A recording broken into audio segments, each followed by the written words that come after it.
வரப்பே தலையாணி ஓ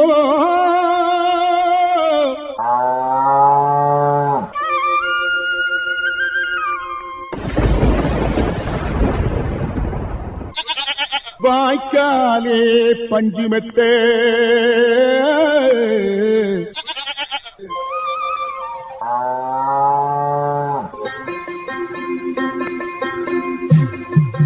கேட்டிருப்பது இந்திய அரசின் வேளாண்மை கூட்டுறவு மற்றும் உழவர் நலன் அமைச்சகம் வழங்கும் கிசான் பாணி.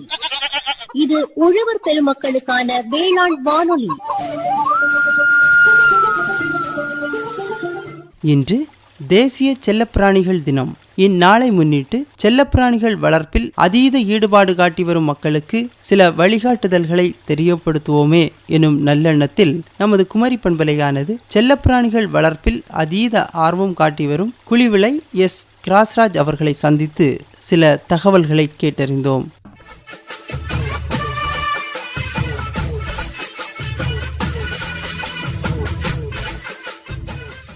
அதாவது நம்ம இப்போது வீடுகளில் பார்த்தீங்கன்னா இப்போ நம்ம குடும்பத்தில் இருக்கிற அக்கா தம்பி அண்ணன் தங்க அப்புறமா அப்பா அம்மா பாட்டி தாத்தா இந்த மாதிரி குடும்பமாக இருப்பாங்க. இப்போ சமீபத்தில் பார்த்தீங்கன்னா இப்போ ஒவ்வொருத்தரும் தனித்தனியாக பிரிஞ்சு போய் அதிகமான இடங்களில் இப்போ உதாரணத்துக்கு வெளியே எங்கேயா போகிறதா இருந்தால் கூட மனிதனை மாதிரி முக்கியத்துவம் கொடுத்து கூட்டிகிட்டு போகிற அளவுக்கு இன்றைக்கி செல்லப்பிராணிகள் வளர்ப்பில் மக்கள் அதிகமாக ஈடுபாடு காட்டி அதை வளர்க்கவும் செஞ்சிட்ருக்காங்க. நாய்கள் வளர்க்குறது பிடிக்கும், சில பேருக்கு பறவைகள், லவ் பேர்ட்ஸ், இப்படி ஏகப்பட்ட செல்லப்பிராணிகள் இருந்தாலும் கூட உங்களை பொறுத்த வரைக்கும் செல்லப்பிராணியான நாய் வளர்ப்பில் ரொம்ப வருடங்களாக பண்ணுறீங்க. நிறைய ரகங்கள் வளர்க்குறதா கூட கேள்விப்பட்டோம். உங்களை சந்திக்கிறதுல மிக்க மகிழ்ச்சி. வணக்கம். வணக்கம். அதாவது நீங்கள் இந்த செல்லப்பிராணி வளர்ப்பு எவ்வளோ வருஷமாக பண்ணிகிட்ருக்கீங்க? எப்படி இந்த செல்லப்பிராணி வளர்ப்பில் இவ்வளோ ஆர்வம் எடுத்து செஞ்சிட்ருக்கீங்க? நான் ஒரு 25 இயர்ஸாக இதை பண்ணிகிட்ருக்கிறேன். ஆரம்ப காலத்தில் விளையாட்டாக நமக்கு வேட்டை நாய்கள் தான் நம்ம ஊரில் இருந்துச்சு. அந்த வேட்டை நாய்கள் வச்சு நம்ம வளர்த்துக்கிட்டு இருந்தோம். ஒரு காலகட்டத்தில் அது பார்த்திங்கன்னா ஃபேன்சி டாகுகள் வளர்க்கணும், ஃபேன்சி டாகுகள் மக்கள் மத்தியில் நிறைய விருப்பம் உள்ளவங்க இருக்கிறாங்க அப்படின்றத தெரிஞ்சுக்கிட்டு நம்ம வெளிநாட்டு ரக நாய்களையும் சேர்த்து வளர்க்க ஆரம்பித்தோம். இதுக்கு முக்கிய காரணம் என்ன அப்படின்னு பார்த்தீங்க அப்படின்னு சொன்னால், இன்றைக்கி பிஸியாக இருந்துகிட்டு இருக்கக்கூடிய இந்த இணையதள உலகத்தில் எல்லாருமே முக்கியமாக யூஸ் பண்ணுறது ஃபோன் தான்.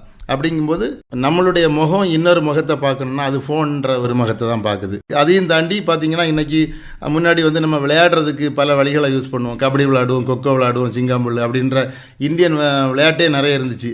இப்போ எல்லாத்தையுமே நமக்கு செல்லில் கொண்டு வந்துட்டாங்க. அப்போ முழுக்க எல்லாமே செல்லில் தான் போயிட்டுருக்கு. ஒரு அன்பை ஷேர் பண்ணுறதா இருந்தாலும் சரி செல்லில் தான் போயிட்டு. அப்போ அதையும் தாண்டி மக்கள் இன்னொரு முகத்தை பார்க்கணும் அப்படின்னு சொன்னால் இந்த பெட்ஸை பார்க்கும்போது அவங்களுடைய மைண்ட் அப்படி பூ போல ரிலாக்ஸாக மாறக்கூடிய அளவுக்கு ஒரு பெஸ்ட்டான ஒரு சாய்ஸாக நிறைய மக்கள் மத்தியில் மைண்ட் செட் இருந்துகிட்டு இருக்கு. அப்படின்றது நமக்கு நல்லா தெரிகிறதுனால நம்ம அந்த பெட்ஸை இன்னைக்கு வளர்த்தி எல்லாரும் மக்கள் மத்தியிலையும் சந்தோஷத்தை ஊட்டக்கூடிய ஒரு விலங்காக நம்மளால் முடிஞ்ச அளவுக்கு பண்ணிகிட்டு இருக்கிறோம். சரி, லவ் பேர்ட்ஸ் இருக்குது, அப்புறமா கோழி, ஆடு, மாடு இதெல்லாம் இருக்குது. அதையும் தாண்டி இப்போ அது செல்லப்பிராணியான நாய்கள் முதல்ல வளர்க்கும் போது என்ன ரகத்தை தேர்ந்தெடுத்து வளர்க்க ஆரம்பிச்சிங்க? எப்படி இன்ஸ்பயர்? ஏதாவது ஒரு இடத்துல பார்த்துருப்பீங்க, இதை வளர்த்தா நல்லா இருக்கும் போல இருக்கு, நல்ல மக்கள் வாங்குறாங்க, அப்படி இருக்கிறாங்க அப்படின்னு நம்ம ஊரில் அதிகமான இடங்கள்ல முன்னாடி நீங்கள் தொடங்கும் போதெல்லாம் இருந்திருக்க வாய்ப்பு கம்மி.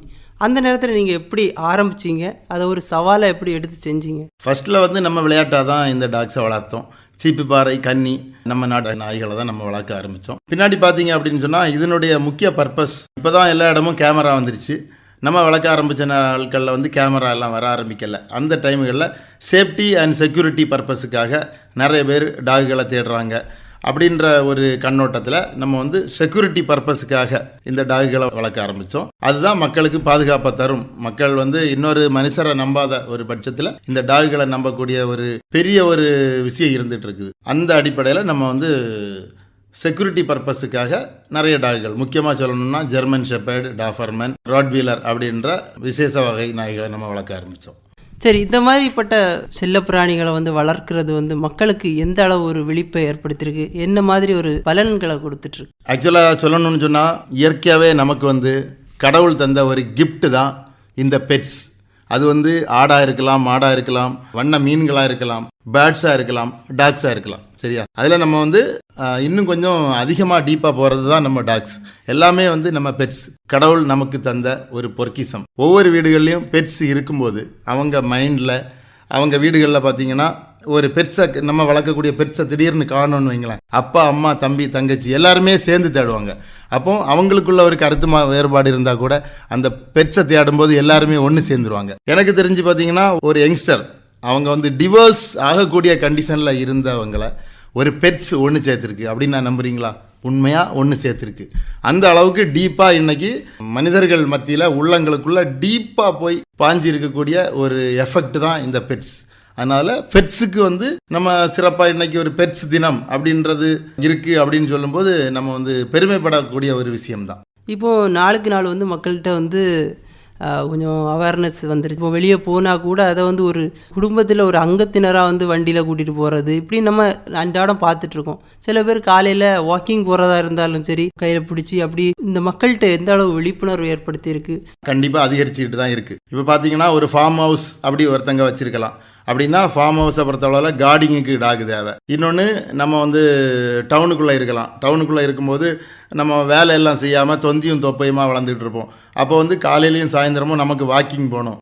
வெறுமனே வாக்கிங் போனால் நமக்கு வந்து சோர்வாயிரும் இல்லையா? அப்படிங்கும்போது ஒரு டாகை வந்து சோல்ஜர் மாதிரி ஃப்ரெண்டில் கூட்டிகிட்டு பின்னாடி போனோம்னா இன்னும் ரொம்ப தூரம் நடக்கலாம். அப்படி உள்ள கண்டிஷனில் டாக் வளர்க்குறவங்க இருக்காங்க. இன்னொன்று நம்மளோட எப்பவும் ஒருத்தர் இருக்கணும் அப்படின்றது மாதிரியே அவங்க மைண்ட் செட்டில் உருவாக்கிக்கிட்டு சின்ன பெட்ஸ், எக்ஸாம்பிள் சிட்ஸு அந்த மாதிரி சின்ன சின்ன பெட்ஸை கையில் வச்சுட்டு எங்கேயாச்சும் போனால் பேஸ்கெட்டில் தூக்கிட்டு அப்படி போகிற மைண்ட் செட்டில் இருக்காங்க. அதாவது கார்டிங்குக்காகவும் பெட்ஸ் வளர்க்குறாங்க, மைண்ட் ரிலாக்ஸேஷனுக்காகவும் பெட்ஸ் வளர்க்குறாங்க, பாசத்தை வந்து ஷேர் பண்ணுறதுக்காகவும் பெட்ஸ் வளர்க்குறாங்க. இன்னொன்று என்ன சொல்கிறது, ஒரு சாஸ்திர சம்பிரதாயம், நம்ம வீட்டில் வந்து ஒரு எக்ஸ்ட்ரா ஒரு நபர் இருக்கணும் அப்படின்ற சந்தர்ப்பத்துக்காக வளர்க்குறோம். இப்படி எல்லா விஷயத்துலையும் பார்த்தோம்னு சொன்னால் மொத்தத்திலே பெட்ஸ் வேணும் அப்படின்ற ஒரு அவேர்னஸ் இன்னைக்கு எல்லார் மத்தியிலையும் இருந்துகிட்டு இருக்கு. எல்லாருமே என்கொயரி கேட்டுட்டு இருக்காங்க. சரி, அதாவது நீங்கள் சொல்லும்போது தான் சொன்னீங்க, இப்போ முன்னாடியெல்லாம் அப்பா அம்மா பசங்க எல்லாருமே ஊரில் தான் இருப்பாங்க. இப்போ அப்படி இல்லை, படிச்சிருப்பாங்க, வெளிநாடுகளுக்கு வேலைக்கு போயிடுவாங்க. அப்போ அவங்க இந்த வீட்டில் பாதுகாப்புக்கு, அவங்களுக்கு ஒரு அன்புக்கு அரவணைப்புக்கு கூட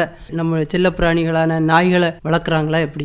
கண்டிப்பாக. இப்போ பார்த்தீங்க அப்படின்னா பையன் அமெரிக்காவில் இருப்பார், அப்பா இந்தியாவில் ஒரு மூலையில் இருப்பார். அப்படிங்கும்போது அவர் ஃபோனில் கான்டாக்ட் பண்ணி அப்பா எப்படி இருக்கீங்கன்னு கேட்பார். இருந்தாலும் நைட் டைம் அன்டைமில் நமக்கு வந்து ஒரு பாதுகாப்புக்கு பக்கத்து வீட்டுக்காரங்களா நீங்கள் அங்கே போய் பாருங்கள் அப்படின்னு சொல்கிற அளவில் இல்லை. அப்படின்னு சொல்லும்போது இந்த பெட்ஸை நம்புகிறாங்க. அப்படின்ற பட்சத்தில் இந்த பெட்ஸ் மேலே எல்லாருக்குமே நம்பிக்கை கூடுது, அளவு கடந்த அன்பு கூடுது. அதுக்கு மேலே வந்து ஒரு அவேர்னஸ் டீப்பாக இருந்துகிட்டு இருக்கு. இப்போ ஒரு 25 வருஷத்துக்கு மேலே வந்து நீங்கள் செல்லப்பிராணியான வந்து நாய்களை வந்து வளர்த்துட்ருக்கீங்க.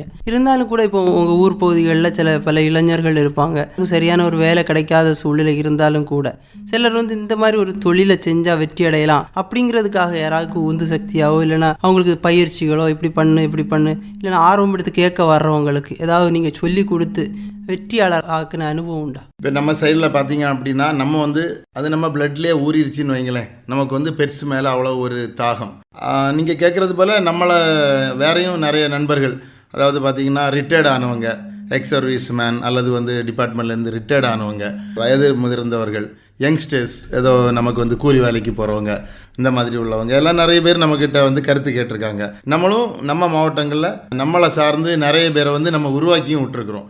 நமக்கு தெரிஞ்ச விஷயங்களை எல்லாம் சொல்லி கொடுத்து நம்மக்கிட்ட இருக்கக்கூடிய 1-2 பெட்ஸை ஃபஸ்ட்டு ஸ்டார்டிங்கில் அவங்கக்கிட்ட கொடுத்து எப்படி ப்ரீடிங் பண்ணலாம், எப்படி அதை யூஸ் பண்ணணும் அப்படின்ற விஷயங்கள், நமக்கு தெரிஞ்ச விஷயங்களையும் ஷேர் பண்ணி இன்றைக்கி நிறைய சின்ன சின்ன குட்டி குட்டி ப்ரீடர்ஸை நம்ம உருவாக்கி விட்டுருக்குறோம். அதில் வந்து நம்ம பெருமைப்பட்டிருக்கிறோம். சரி, நீங்கள் ஆரம்பத்தில் நீங்கள் தொடங்குறதுக்கு முன்னாடி ஏதாவது இல்லைன்னா தொடங்கின பிறகு ஏதாவது பயிற்சிகளுக்கு போய் ஏதாவது கற்றுக்கிட்டது உண்டா? இல்லை இதுக்கு இது பண்ணலாமா அப்படிங்கிறது பல கேள்விகள் இருக்கும், பல குழப்பம் இருக்கும், பல சந்தேகங்களுக்கு வந்து அதற்கு விடையை வந்து எங்கே போய் அதை வந்து கற்றுக்கிடுவீங்க? நம்ம ஆரம்ப காலத்துங்களில் பார்த்தீங்க அப்படின்னா பெட்ஸை தேடுறதுக்கு நம்ம நாகர்கோவில்லையே ஒரு முக்கியமான நண்பர் இருந்தார். அவங்க வந்து வெளி இடங்களில் இருக்கக்கூடிய கான்டாக்ட்ஸ் எல்லாம் நிறைய நமக்கு தந்திருக்காங்க. அதுக்கப்புறம் பெட் சைடில் எல்லாம் நமக்கு வெட்டினரி சைடில் இருக்கக்கூடிய மருத்துவர்கள் நிறைய உதவிகளை செய்திருக்காங்க. நம்ம வந்து டாக்ஸ் நிறைய வளர்க்குறதுனால அதனுடைய விஷயங்களை நமக்கு ஓப்பனாகவே சொல்லி தந்து நீங்களே அதை வந்து டைரெக்டாக கையாளலாம், மெடிசின் செய்து கொடுக்கலாம் அப்படின்ற விஷயங்களையும் நமக்கு நிறைய சொல்லி தந்திருக்கிறாங்க.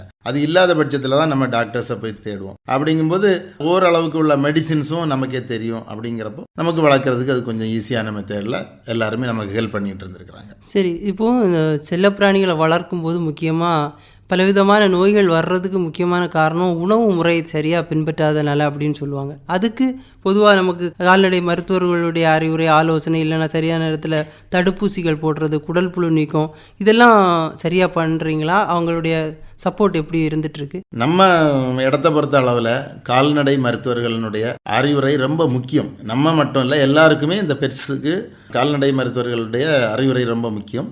நம்ம கால்நடை மருத்துவர்களை அணுகி ஒவ்வொரு விஷயமும் தனித்தனியாக அவங்கள ஃப்ரீயாக இருக்கிற நேரத்தில் போய் பார்த்து கேட்டு அவங்களுடைய அறிவுரைப்படி கரெக்டாக ஃபாலோ பண்ணி வளர்த்துட்ருக்குறோம். அதனால உணவு முறையும் அதே மாதிரி தான். எக்ஸ்ட்ரா ஆர்டினரி ஃபீடிங் கொடுக்காம நார்மலான கரெக்டான ஃபீடிங்கில் சிறப்பான அறிவுரையை கேட்டு நம்ம பண்ணும்போது நமக்கு எந்த டிஃபால்ட்டோ எந்த நோய்களோ வர்றதுக்கு அவசியம் இல்லாத அளவுக்கு வச்சிட்ருக்குறோம். சரி, இன்றைய தினம் பல செல்ல பிராணிகள் இருந்தாலும் கூட குறிப்பாக நீங்கள் செல்ல பிராணியான நாய்கள் வளர்த்துட்ருக்கீங்க.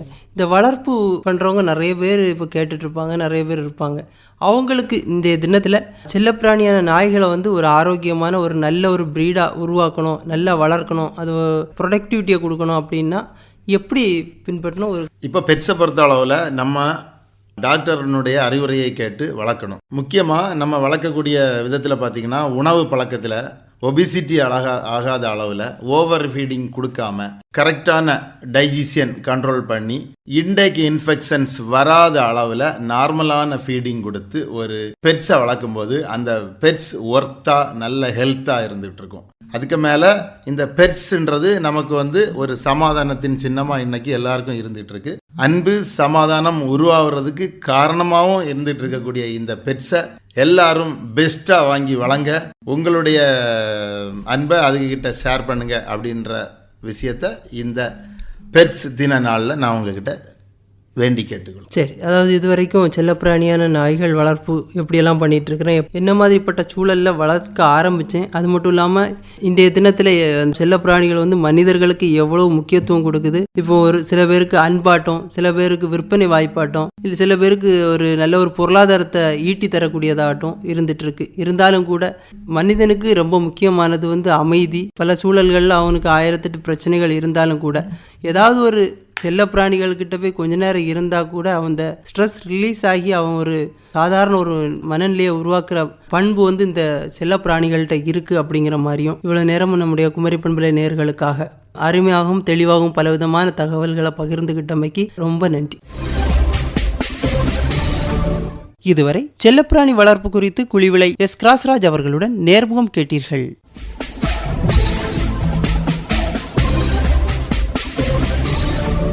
உடன் உரையாடியவர் எஸ் சிவகுமார். இதுவரை கேட்டது இந்திய அரசின் வேளாண்மை கூட்டுறவு மற்றும் உழவர் நலன் அமைச்சகம் வழங்கிய கிசான் பாணி. இது உழவர் பெருமக்களுக்கான வேளாண் வானொலி.